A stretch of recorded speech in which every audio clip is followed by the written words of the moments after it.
Artist Charles Banks Wilson was born in Springdale, Arkansas in 1918.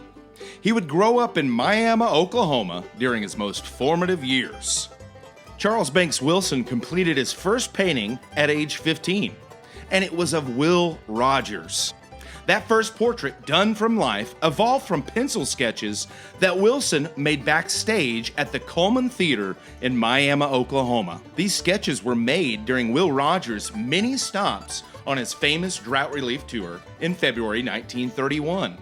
Charles Banks Wilson was only 12 years old. Let's hear what Charles has to say about that inspirational night he met his hero, Will Rogers. I painted Will Rogers from life when I was 14. From life? From life.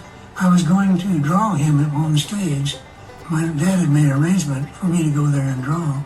And in the meantime, instead of his being at the theater for 20 minutes, because he was getting money from the crowd, he in turn stayed almost 2 hours.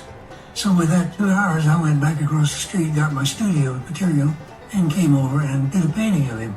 And as far as I know, that's the only painting he ever posed for, according to his children. In 1963, the Oklahoma State Legislature commissioned Charles Banks Wilson to create 4 unique 8-foot-tall paintings that would reside in the state capitol rotunda. Wilson needed enough room so he could create these 8-foot-tall paintings. So he decided to use the ballroom connected to the Coleman Theater.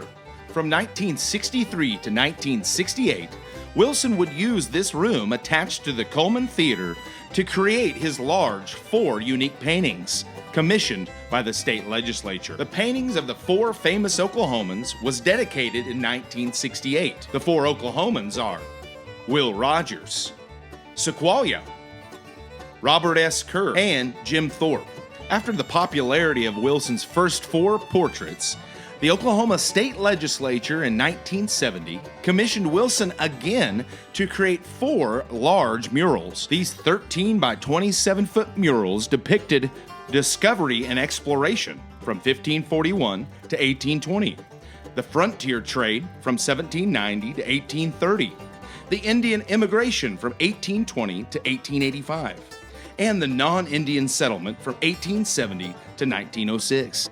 On Statehood Day in 1976, these 4 large murals were unveiled at a public ceremony. Wilson's work can still be seen in the Oklahoma State Capitol today. Miami, Oklahoma, the Coleman Theater, and Will Rogers would go on to inspire a young Charles Banks Wilson.